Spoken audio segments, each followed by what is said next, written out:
Hello दोस्तों, welcome to other video. इस video में बात करने वाला हूँ एक बहुत ही सेंसलेस टॉपिक के ऊपर जो अभी इन्वेस्टर्स उसके ऊपर बहुत खुल के चर्चा कर रहे हैं। या जब भी कोई बियर मार्केट आता है तो इसके ऊपर चर्चा और स्ट्रांग बन जाता है, क्योंकि और तो कुछ बात करने के लोगों के पास होता नहीं है। तो नया जो टॉपिक स्टार्ट हो गया है वो है कि निफ्टी ऊपर जा रहा है, आपका पोर्टफोलियो नीचे क्यों जा रहा है। तो सबसे पहली बात तो ये कि ये जो कंपेरिजन कर रहे हैं निफ्टी का और खुद के पोर्टफोलियो का, ये एकदम ही सेंसलेस है। मैं बताता हूँ क्यों। देखिए, निफ्टी 50 में 50 स्टॉक्स है और उन 50 स्टॉक का परफॉर्मेंस जैसा होगा उसके अकॉर्डिंग ही जो निफ्टी है वो अपना परफॉर्मेंस दिखाएगा। अगर उनका परफॉर्मेंस अच्छा है तो ऊपर जाएगा और ख़राब है तो नीचे आ जाएगा। और बहुत सारे पैरामीटर्स होते हैं, कितने लोग इन्वेस्ट कर रहे हैं, कितना नहीं कर रहे हैं। बट आपका पोर्टफोलियो में अगर मान लीजिए निफ्टी का स्टॉक्स है तब आप कंपेयर कर सकते हैं। मान लीजिए निफ्टी 50 में 50 कंपनी है और आपके पोर्टफोलियो में मान लीजिए 20-30 कंपनी जो है वो निफ्टी वाले स्टॉक से लेके रखा है आपने, उन 50 में से ही आपने निकाल कर रखा हुआ है। तब आप कंपेयर कीजिए कि जो स्टॉक्स निफ्टी में है और जो स्टॉक्स मेरे पोर्टफोलियो में है उन दोनों का कंपैरिजन कैसा है। अगर वो ऊपर जा रहा है तो आपका स्टॉक भी ऊपर जाना चाहिए, अगर वो नीचे आ रहा है तो आपका पोर्टफोलियो भी नीचे जाना चाहिए।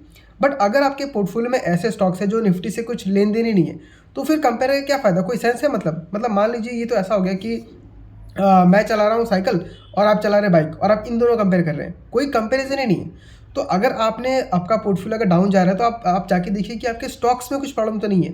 अगर आपके स्टॉक्स में सब कुछ ठीक है, जैसा कंपनी बोल रही थी वैसा कर रही है, ग्रोथ अच्छा खासा देखने के लिए मिल रहा है, वैल्यूएशन ठीक ठाक है, तो आपका पोर्टफोलियो नहीं गिरेगा।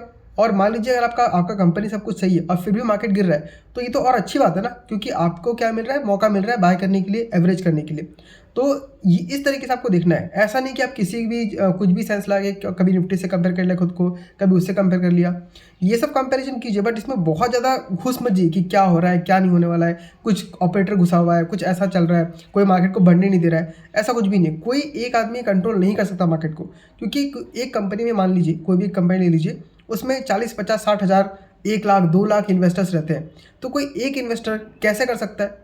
इनफैक्ट प्रमोटर खुद भी अपने शेयर्स को इतना ज़्यादा मैनिपुलेट नहीं कर सकता, और करता भी है तो मान लीजिए पकड़ा जाएगा, आगे जाके 1 साल 2 साल में पकड़ा जाएगा। और ये हर कंपनी से पॉसिबल नहीं है, क्योंकि जो प्रमोटर्स है या जो आदमी लोग बैठे हुए हैं वो वहाँ बिजनेस करने के लिए बैठे हुए हैं। और एक इक्का दुक्का जब वो केस कभी कभी सुनने मिलता है, वो बहुत ही रेयर केसेस होते हैं। आप उन केसेस को पकड़ के पूरे मार्केट में अप्लाई नहीं कर सकते कि हर जगह ये होता होगा।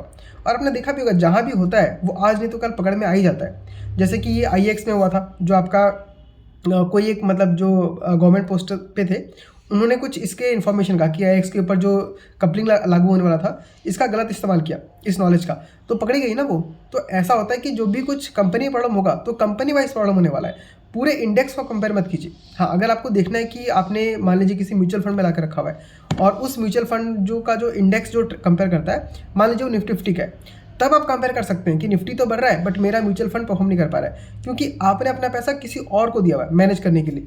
तो अगर वो निफ्टी को बीट नहीं कर पा रहा है और वो उसी को ट्रैक करता है, निफ्टी के साथ ही मतलब वो कंपेयर करवाता है, तब तो वो म्यूचुअल फंड बेकार है, तब आप कंपेयर कीजिए। बट आप अगर इंडिविजुअल स्टॉक्स में इन्वेस्ट करते हैं, आपका खुद का एक पोर्टफोलियो है, तो उसको निफ्टी से देख के, निफ्टी 250 से देख के कोई सेंस नहीं बनाता है। Just focus on the company, what company is saying, company क्या कर रही है, कंपनी कैसा काम कर रही है, प्रॉफिट्स कितना दिखा पा रही है, तो इस पर फोकस कीजिए। तो मेरा पोर्टफोलियो भी अगर देखो तो मेरा भी लगभग 2.7%, 3% डाउन है मान लीजिए। तो मैं थोड़ा निफ्टी को जाकर देख रहा हूँ कि निफ्टी इतना बढ़ गया, मेरा ही नहीं बढ़ा। क्योंकि जब जब बुल मार्केट आता है तब उस टाइम में निफ्टी मान लीजिए 10-20% देता है तो मेरा 3-4 गुना का रिटर्न दे देता है। तो फिर तो मैं कंपेयर नहीं करता हूँ कि निफ्टी ने कम दिया मुझे ज़्यादा मिल गया।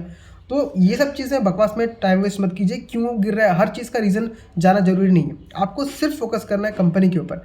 आपकी इंडिविजुअल कंपनीज को देखिए, अगर वो सब कुछ ठीक ठाक कर रहा है तो अगर और उसका मार्केट गिर रहा है तो सिंपल से बैठ के योगा कीजिए, प्राणायाम कीजिए, मन को शांत रखिए।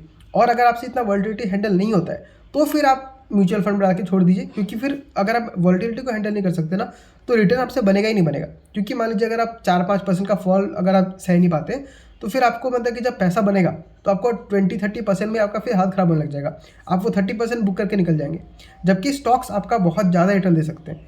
तो यही था, ये सेंसलेस बात में हमको नहीं पढ़ना है, हमें फोकस करना है अपने पोर्टफोलियो के ऊपर, अपने स्टॉक्स के ऊपर, अपने स्टडी के ऊपर, तभी हम बहुत अच्छा खासा रिटर्न बना सकते हैं। तो ये शॉर्ट वीडियो में इतना ही, आपको मिलता है अगले वीडियो में, तब तक के लिए टेक केयर।